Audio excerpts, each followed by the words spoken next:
The sound of wedding bells echoes through the corridors of the Spanish Alcazar, but if you listen closely, you can hear something else, the quiet sobbing of a 14-year-old girl who never chose this fate.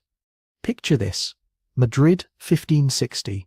A grand ceremony unfolds with all the pageantry befitting a royal wedding. Nobles in silk and velvet fill the cathedral. Incense rises like prayers toward painted ceilings. At the altar stands King Philip II of Spain, 32 years old, pale and severe, waiting for his bride. She walks toward him now, draped in cloth of gold that weighs more than her frail frame can bear.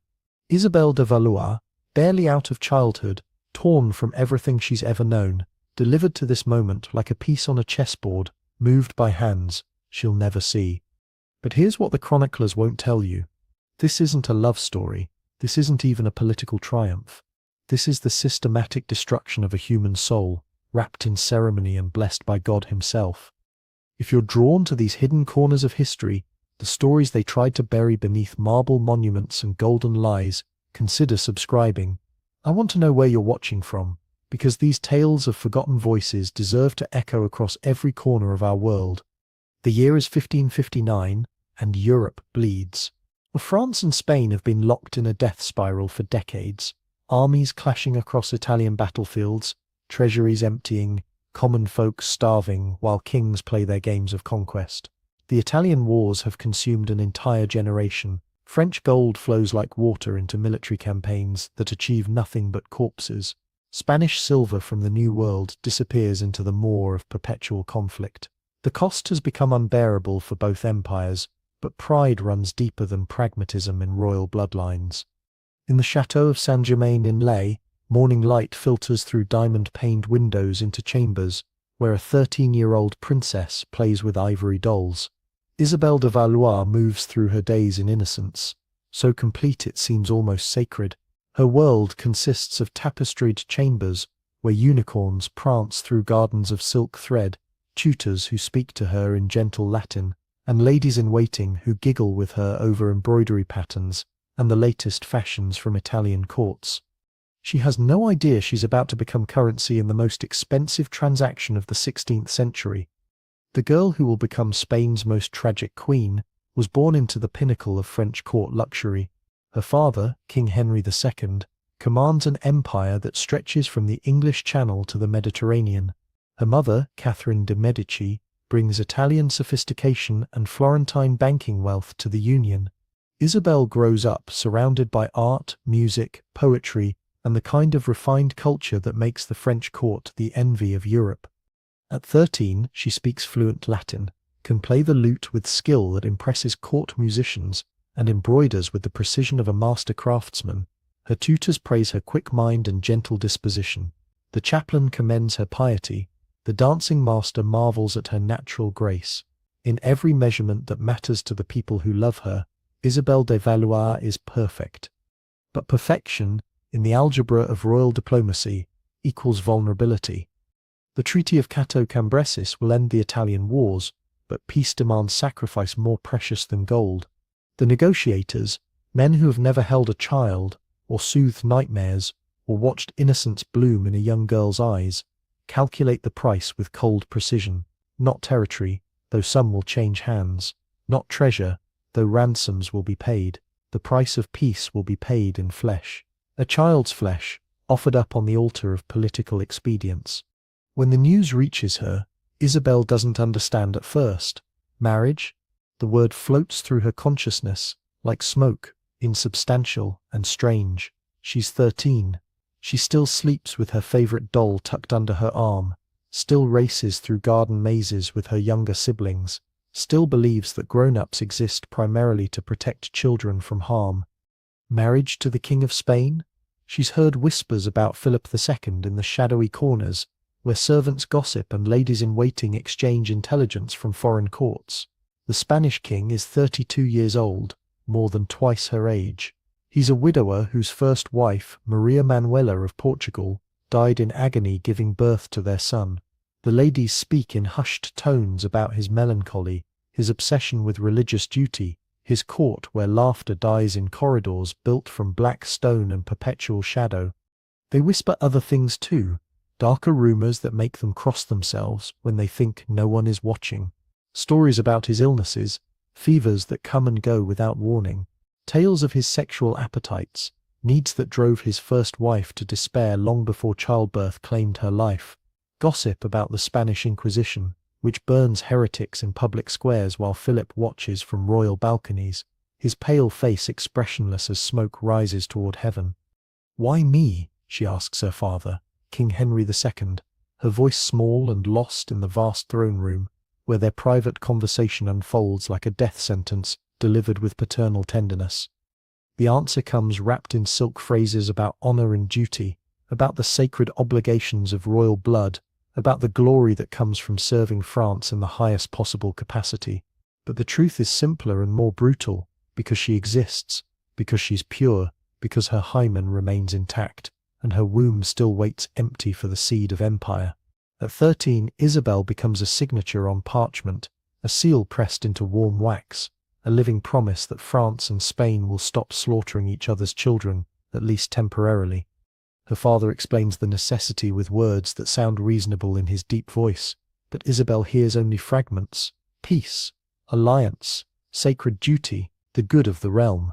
He speaks about the thousands of French soldiers who will live because she accepts this marriage, about the prosperity that will flow from Spanish friendship, about the honor that will reflect on their family name throughout history. What he doesn't say, what he cannot say, perhaps cannot even think, is that he's selling his daughter's childhood to purchase temporary stability, that he's trading her body for breathing room in a conflict that will inevitably resume when the next generation of kings seeks glory on battlefields watered with other people's blood. The transformation begins immediately, and it's more thorough than Isabel could possibly imagine. Gone are the bright gowns that matched her youthful energy, colors that made her laugh, fabrics that moved like music when she danced. In their place come severe black silks cut in the Spanish style, heavy with embroidery that speaks of wealth but whispers of mourning. The very clothes begin remaking her identity, pressing her natural vivacity into shapes deemed appropriate for a Spanish queen. Gone are the games that connected her to childhood joy. No more racing through garden paths with her siblings. No more hide-and-seek in chambers where tapestries provide perfect hiding spots. No more afternoons spent reading romance stories that filled her head with dreams of love and adventure. Tutors arrive to teach her Spanish phrases she'll need to survive in a foreign court, but the words feel like stones in her mouth. Each lesson drives another nail into the coffin of her French identity. Seamstresses measure her growing body with clinical precision, noting every curve that suggests approaching womanhood, every angle that will need reshaping to meet Spanish expectations. The fittings become exercises in objectification, transforming her from a living girl into a mannequin dressed for purposes she's only beginning to understand. Every protocol rehearsal chips away at her natural spontaneity. How to walk so that her gait suggests submission rather than confidence. How to speak so that her voice carries deference rather than opinion. How to arrange her face in expressions of pious contentment, even when her heart breaks with homesickness and terror. Every lesson, every correction, every perfectly executed curtsy is a chisel stroke, slowly carving away the girl to reveal the queen-shaped void beneath. But the cruelest lesson comes in a chamber hung with dark tapestries, lit by stuttering candles that throw dancing shadows on stone walls that seem to press inward like the walls of a tomb. Isabel, barely 14, stands trembling in her shift, while strange men with cold hands examine her like livestock brought to market. The verification of virginity, performed not in merciful privacy, but before an audience of physicians, clerks, and Spanish ambassadors, who watch with calculating eyes that see not a terrified child, but a political asset requiring authentication. This is no medical procedure designed for her welfare. This is theatre of the most degrading kind, a performance where her most intimate self becomes public document, her body transformed into notarized proof of her value on the international marriage market. The chamber reeks of unwashed male bodies, parchment ink, and something else, the acrid smell of power exercising itself without constraint or conscience. The Spanish ambassadors maintain expressions of professional detachment, but Isabel can feel their assessment like fingers crawling over her skin. They're calculating return on investment, measuring the French offering against Spanish expectations. The physicians approach their task with the brisk efficiency of men accustomed to reducing women to medical phenomena. They speak about her as if she cannot hear, discussing the shape of her pelvis, the development of her breasts, the tightness of membranes that will determine whether Spain considers the bargain acceptable. Their hands probe without gentleness, and their conclusions are recorded with the same dispassion they might bring to examining a broodmare. When it's over, when the documents are signed and sealed with wax that drips like blood, when the witnesses nod their satisfaction and file out to report success to their respective masters, Isabel sits alone in her chamber and weeps, not from physical pain, though that lingers like a burn, but from the sudden, terrible understanding that she no longer belongs to herself. The girl who entered that chamber still harbored illusions about maintaining some private space in her interior life, some corner of her soul that would remain inviolate, regardless of what public role she was forced to play. The woman who emerged understood that even her most intimate physical reality had become subject to scrutiny and documentation by strangers. There would be no refuge, no sanctuary, no aspect of her existence that remained beyond the reach of political necessity. The journey to Spain stretches like a funeral march across the countryside, each day taking her further from everything that once defined home. The caravan moves with ceremonial slowness, as befits a diplomatic procession of such importance. French nobles escort her to the border with fanfare, designed to demonstrate their nation's honor and wealth. At every village, crowds gather to wave and cheer, but Isabel sees their celebration through a veil of numbness that muffles all sensation. They're cheering for peace, for an end to war, for the prosperity her sacrifice will bring. Children wave flowers while their parents point and whisper about the young princess who will become queen of the greatest empire on earth. None of them see the girl dying inside the golden carriage, her face arranged in a smile that feels like a death mask. The French countryside passes by in a blur of green fields and stone villages, each mile marker counting down the distance to her doom. Isabel tries to memorize everything, the shape of clouds that seem different from the ones that will hang over Spanish skies, the sound of French voices calling greetings in a language that will soon become foreign to her daily life, the smell of French earth that carries memories of childhood in its familiar embrace. At the border, at the river Bidaiso that separates France from Spain like a watery grave, comes the final severing. The ceremony is called the Exchange of the Princesses, a euphemism that sounds almost festive until you understand what it actually means. Isabel will be stripped of every connection to her past life and delivered naked of identity to her Spanish captors. French ladies-in-waiting, who have been her companions since childhood, must stop here. These women who know her preferences in food, who understand her fears, who remember when she was small enough to need help reaching high shelves, they cannot cross the bridge. Spanish women wait on the other side, strangers who will remake her in their own image. French clothes that carry the scent of home, the warmth of familiar chambers, the softness that cushioned her through childhood, these must be stripped away. The silk and linen that touched her skin in happier times cannot contaminate Spanish purity. Even her undergarments, intimate things that no one but her closest attendants have seen, must be abandoned like shed skin. French jewels that connect her to family history disappear into boxes that will return to Paris without her. The simple ring her mother gave her on her 12th birthday, inscribed with words of love in French, confiscated. The locket containing her father's portrait, removed. Even the small wooden cross, blessed by the French chaplain who baptized her, replaced with Spanish religious artifacts, blessed by priests she's never met. She crosses the bridge naked of everything that made her who she was, clothed only in Spanish silk that scratches against skin that remembers softer textures. The water flows beneath her feet like a boundary between life and death, between the person she was and the function she must become. With each step on the wooden planks, another piece of Isabel de Valois disappears into the current. The Spanish delegation receives her with ceremony cold as winter stone. They perform the required courtesies with mechanical precision, but Isabel can feel their assessment in every glance. She is a foreign import, useful only insofar as she serves Spanish purposes. Their smiles carry the warmth of diplomatic necessity rather than human welcome. The journey through Spain reveals a landscape as different from her homeland as Mars might be from Earth. The French countryside rolls in gentle green waves punctuated by forests and streams that sparkle in sunlight. Spanish terrain stretches harsh and brown under a sun that beats down like divine judgment. The very earth seems hostile to growth, to joy, to the kind of natural beauty that once filled Isabel's world with wonder. Villages appear less frequently, and when they do, the people who gather to watch the royal procession seem carved from the same hard stone as their buildings. They stare at her with curiosity, tinged by suspicion. She is the French queen, forever foreign, potentially dangerous, certainly different from anything they've known. Their eyes follow her carriage with the intensity of people examining an exotic animal brought for their entertainment.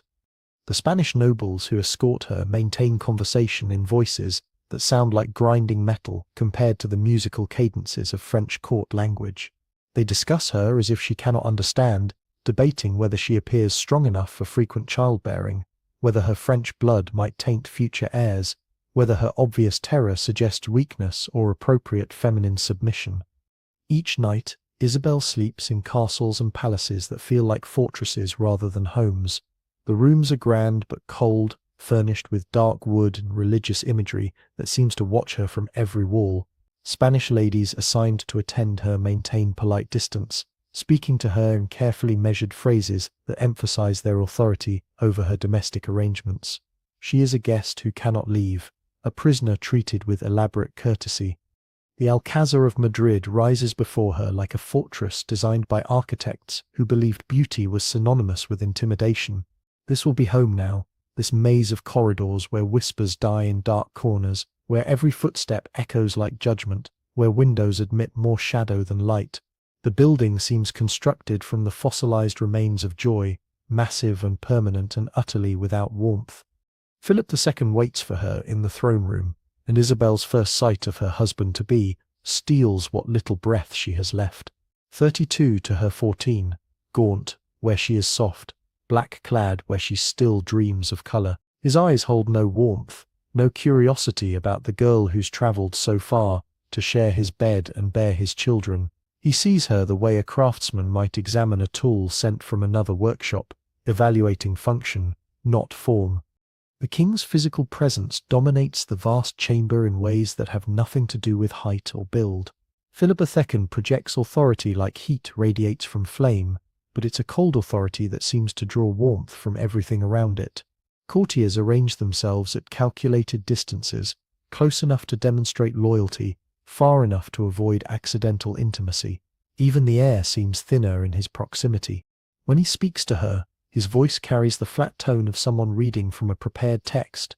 He welcomes her to Spain in phrases that sound rehearsed, expressing satisfaction with the alliance her presence represents. He does not ask about her journey, her family, her feelings about the dramatic changes in her circumstances. These things do not register as relevant to their future relationship. Isabel responds with the Spanish phrases she's been taught, her accent marking her as foreign with every syllable. The words feel like gravel in her throat, harsh and uncomfortable compared to the flowing music of her native French.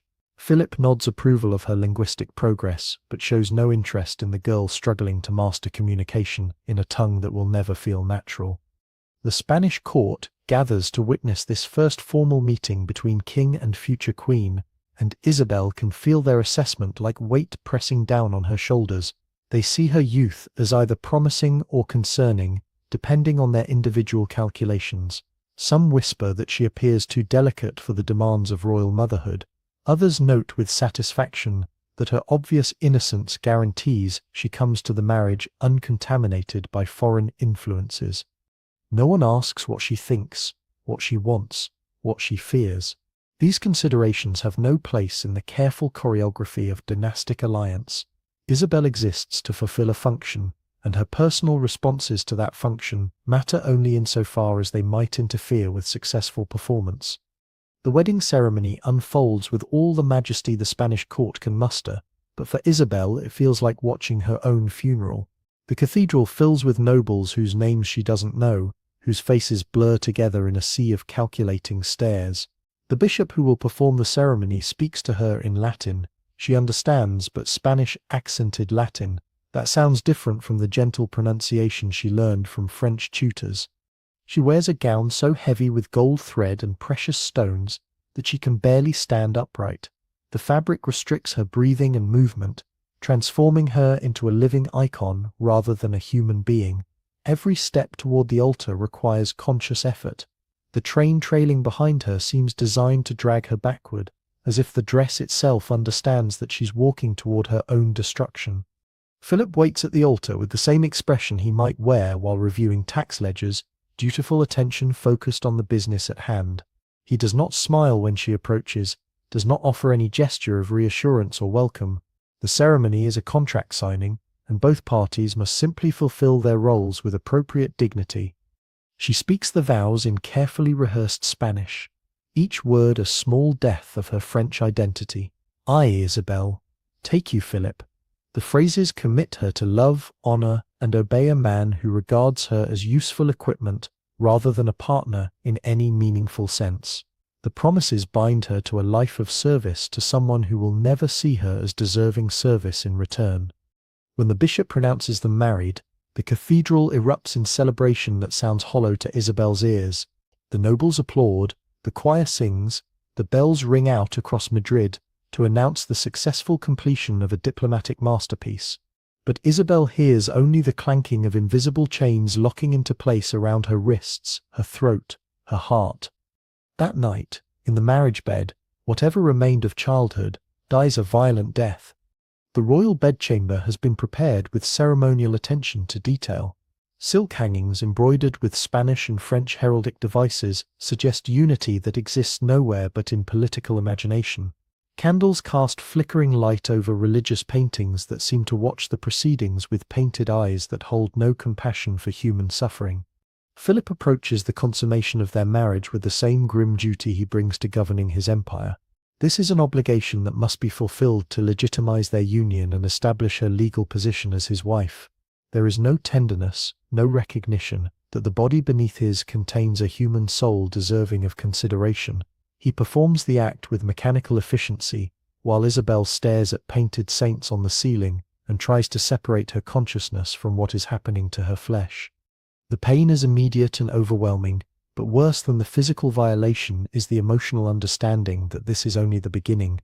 Her body now belongs to Philip as completely as any other Spanish possession. Her reproductive capacity has become a resource to be managed for maximum yield. Her most intimate experiences will be subjected to scrutiny by court physicians, ladies-in-waiting, and anyone else whose duties require knowledge of her fertility cycles. When it's finished, Philip withdraws without a word of comfort or acknowledgement of what the experience might have meant for her. He dresses and departs as if concluding any other royal obligation, leaving Isabel alone with blood on the sheets and a pain between her legs that will serve as permanent reminder of her new status. In the morning, those blood-stained sheets are displayed publicly to confirm the transaction's completion. Isabel's most private moment becomes public proof, her pain transformed into political triumph. Court officials examine the evidence and declare themselves satisfied that the French princess came to marriage with her virginity intact. The Spanish court celebrates while Isabel lies hollow-eyed in bed, understanding finally and completely that she is no longer a person in any sense that matters.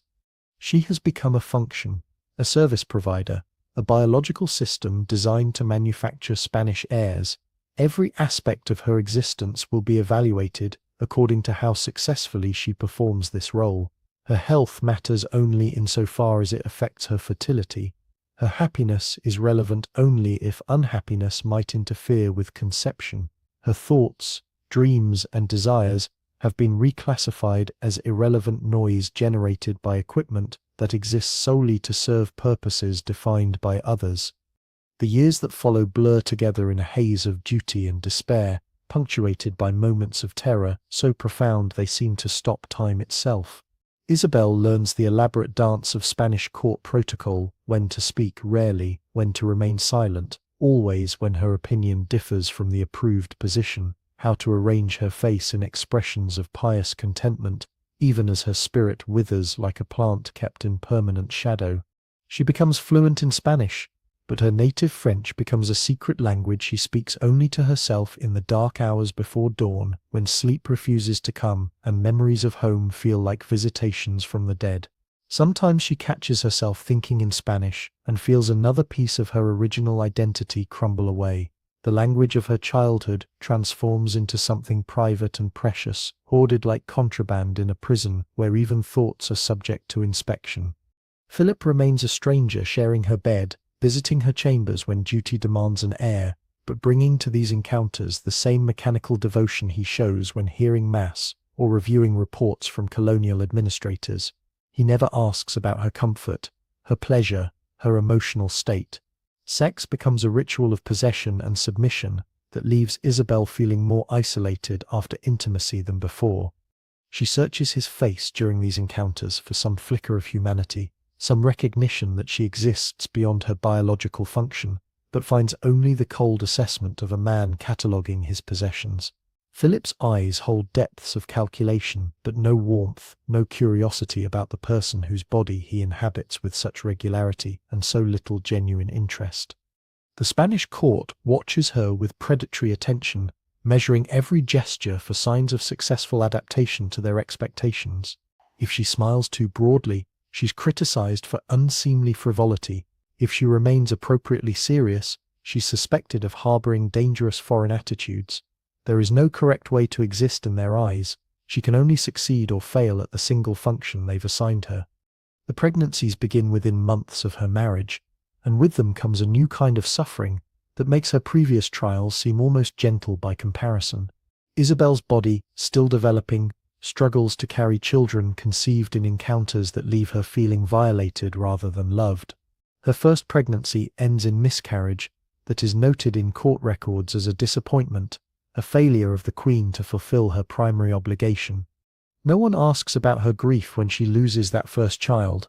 No one acknowledges the physical pain of miscarriage, the emotional devastation of hoping for something, anything that might bring meaning to her existence, only to have that hope literally bleed away in the privacy of her chambers. Court physicians examine the expelled tissue with clinical interest, debating what might have gone wrong, how the process might be improved for next time. Each lost child becomes a statistic in ledgers maintained by men whose concern extends only to their professional reputations. Isabel grieves alone, without the comfort of women who might understand her loss, without the consolation of religious advisors who see her suffering as anything more than obstacle to dynastic continuation. Her tears are irrelevant noise that interferes with the serious business of heir production.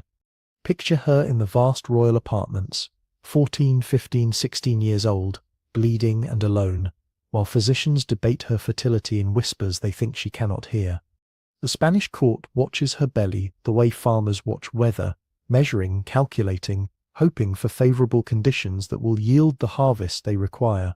Her monthly courses become matters of state discussion conducted in corridors outside her presence but within her hearing. Servants whisper about the timing of her fertility. Ladies in waiting maintain charts, tracking her cycle with scientific precision. Her morning sickness generates excited speculation about whether this pregnancy might finally produce the male heir Philip desperately needs. Her food preferences are analyzed for clues about the sex of developing children. Her dreams are interpreted as prophetic visions. Every aspect of her physical and emotional life becomes subject to scrutiny by people whose investment in her reproductive success far exceeds their concern for her well-being. The miscarriages continue with devastating regularity, each one prompting searches for blame that never center on the obvious cause, that she's too young, too traumatized, too systemically undermined to successfully carry pregnancies to term.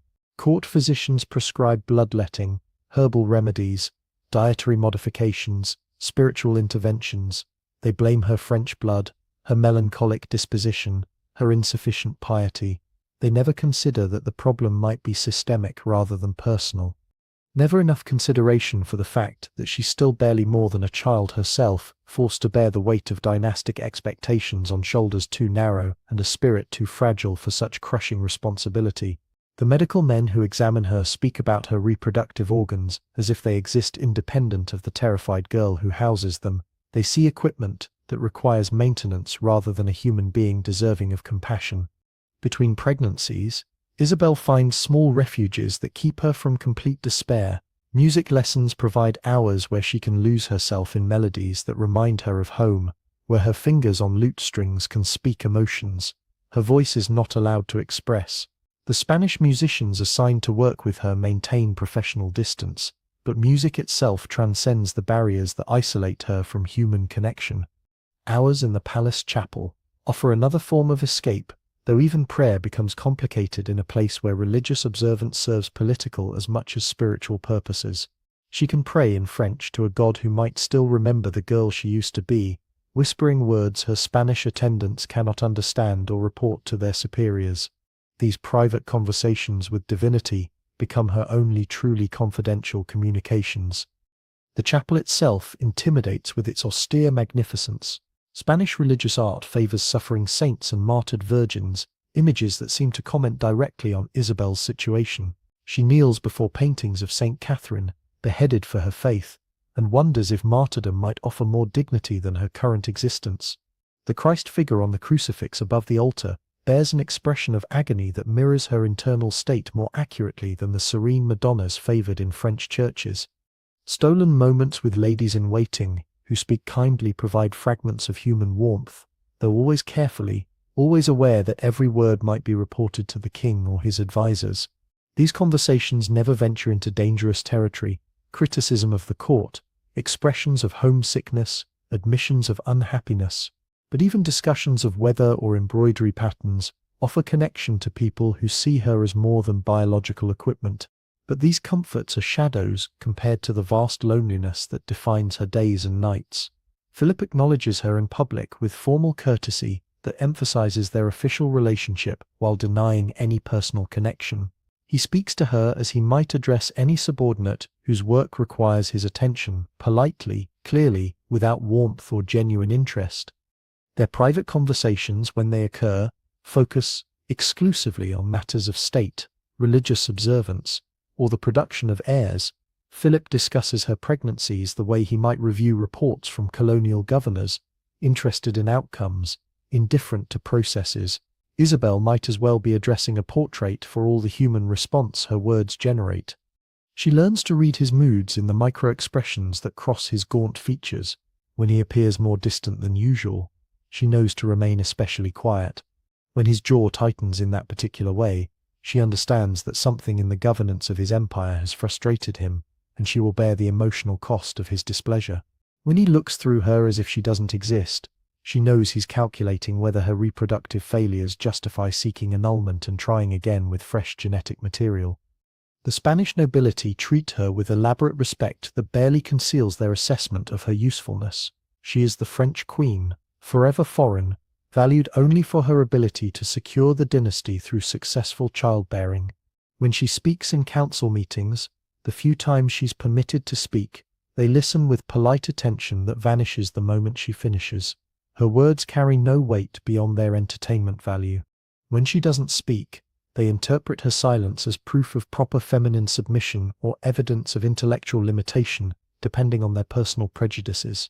There is no correct way to exist in their eyes. She can only succeed or fail at the single function they recognize as legitimate for someone in her position. Years pass with mechanical regularity, marked by failed pregnancies, religious festivals that feel like endurance tests, and diplomatic ceremonies where she serves as living symbol of French-Spanish alliance. Isabel's reflection in mirrors becomes that of a stranger wearing her face. The soft curves of girlhood have been replaced by the sharp angles of chronic stress and premature aging. Her eyes, once bright with curiosity about the world beyond palace walls, now holds the flat resignation of someone who has learned not to hope for anything beyond basic survival. The elaborate court dress transforms her into a living icon, beautiful in the abstract way of religious statuary, untouchable in the same manner, and fundamentally hollow beneath the ornate surface. She begins to understand that her life will be measured not in joys or achievements or moments of genuine connection with other human beings, but exclusively in successful births. Every day that passes without securing the dynasty is a day she fails at the only task anyone considers important. The pressure is so constant, so complete, that she sometimes forgets there was ever a time when her worth wasn't tied exclusively to the contents of her womb. At 17, Isabel carries another child, and the entire Spanish court holds its collective breath. This pregnancy progresses further than the others, and hope becomes more dangerous than despair. Court physicians monitor her constantly, tracking every symptom, every change in appetite, every shift in energy level. Ladies in waiting hover with nervous attention that makes privacy impossible. Religious advisors pray publicly for the health of mother and child, but Isabel knows they're praying primarily for the child, specifically for a male child, who will justify the years of disappointment that have defined her reproductive career. Her body, finally mature enough to sustain life, nurtures the growing heir with determination born of desperation. She can feel the child moving within her, and for the first time since leaving France, she experiences something approaching maternal joy. This baby represents possibility, not for love, which she's learned is beyond her reach in this marriage, but for purpose that might give meaning to her suffering. Philip visits her chambers more frequently now, ostensibly to check on her welfare, but actually to assess the progress of his potential heir. He brings to these interactions the same careful attention he gives to important state documents, interested in outcomes, focused on successful completion, utterly indifferent to the human experience of the woman carrying his child. Isabel becomes a vessel under observation rather than a person deserving consideration. For the first time since arriving in Spain, she dares to hope, not for happiness. She's learned that lesson too thoroughly, but for the kind of peace that might come from finally succeeding at the only test that matters in this cold palace. If she can give Philip the son he demands, perhaps the relentless pressure will ease. Perhaps she'll earn some measure of respect. Perhaps she'll finally justify the destruction of her childhood and the sacrifice of her dreams. But even successful pregnancy comes wrapped in new forms of suffering that Isabel hasn't anticipated. The child grows, and with it grows her understanding that she's carrying not simply a baby but the future of an empire. Every kick serves as a reminder of the stakes involved. Every hour of nausea reinforces her role as incubator for Spanish dynastic ambitions. The weight of expectation presses down on her already fragile frame more heavily than the physical weight of the developing child. She can feel the court's hopes and fears growing heavier with each passing month. Success in this pregnancy won't just vindicate her reproductive capacity, it will determine whether she remains queen or becomes an obstacle to be removed through annulment and replacement with more fertile imported breeding stock. Court physicians debate her diet with the intensity of military strategists planning crucial campaigns. They prescribe exercises designed to ensure proper positioning of the child during birth. They monitor her emotional state for signs of melancholy that might interfere with healthy development. Isabel becomes a walking medical experiment, every aspect of her existence calibrated to maximize the chances of producing a living heir. The Spanish nobility watch her growing belly with predatory interest that makes her feel like livestock approaching slaughter. They discuss her condition in her presence, as if she cannot understand their rapidly spoken Spanish, debating whether she appears strong enough for the ordeal ahead, whether the child seems properly positioned, whether her obvious anxiety might somehow damage the precious cargo she carries. Labor, when it comes, is agony that no one prepared her for. Hours of pain in a chamber filled with strangers, physicians, midwives, court officials waiting to verify the gender and legitimacy of the heir she's spent nearly a year producing. The Spanish court requires witnesses to royal births to prevent any possibility of substituting healthy infants for sickly ones or male children for unwanted females. Isabel screams in French during the worst contractions, the language of her childhood returning in moments of extremity when conscious control dissolves under waves of pain more intense than anything in her previous experience. But no one in the birth chamber understands the words pouring from her lips, and no one particularly cares about her suffering except as it might interfere with successful delivery. She begs for her mother in phrases that mean nothing to Spanish ears. She cries for comfort that no one present knows how to provide. She pleads with God in French prayers that sound like gibberish to the Spanish physicians, who view her labor as a medical event rather than human crisis, requiring compassion and support. The birth chamber fills with smoke from incense, burned to sanctify the proceedings and purify the air for the emerging heir. Religious relics line tables around the room, holy bones and preserved saint fragments, intended to ensure divine protection for mother and child.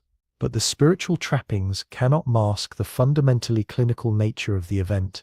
Isabel giving birth under the observation of people whose concern extends only to the successful extraction of living Spanish royalty from her French body. When the child finally arrives after 18 hours of labor that leaves Isabel delirious with exhaustion and blood loss, it's a daughter. The disappointment in the room is immediate and palpable. A girl useful for future marriage alliances, but not the male heir Philip desperately needs. Isabel holds her daughter for mere moments before the infant is taken for examination, her value already being calculated by men who see babies as political assets rather than human miracles. More pregnancies follow, each one taking something irreplaceable from Isabel's weakening body. More daughters, more disappointments, more nights spent bleeding in chambers, where her pain is recorded as medical data rather than human suffering. By 1568, at 22 years old, Isabel has the physical constitution of a woman twice her age. Chronic illness, repeated pregnancies, and the relentless pressure of court life have carved deep lines around eyes that once sparkled with youthful curiosity. She moves through palace corridors, like a ghost haunting her own life. Her final pregnancy begins in 1568, and Isabel knows, with the certainty that comes from a body pushed beyond all limits, that she will not survive. The labor is brutal, lasting nearly 2 days while physicians debate procedures and court officials send urgent messages to Philip. When another daughter, Catherine Michelle, finally arrives, Isabel manages to whisper a few words of love before hemorrhaging begins that no amount of medical intervention can stop. As fever consumes her and consciousness fades, Isabel drifts between the Spanish palace where she's dying and memories of French gardens where a 13-year-old girl once played with ivory dolls. In her final moments, she speaks not to the Spanish courtiers surrounding her deathbed, but to the mother she lost years before leaving France. Her last words, whispered in the French that had become her secret language of resistance, are heartbreakingly simple. Je suis fatiguée. I am tired. On October 3rd, 1568, Isabel de Valois dies at 22, 8 years after arriving in Spain as a terrified teenager. She is buried with royal honours, but the tears shed are diplomatic rather than genuine. Philip begins planning his next marriage alliance before her body is cold. History remembers her as a footnote, the French queen who failed to provide male heirs, but we should remember her as something else entirely, a child sacrificed on the altar of political necessity, whose short life illuminates the human cost of treating people as instruments rather than souls worthy of love. The tragedy of Isabel de Valois is not just that she died young, but that she was never allowed to live at all.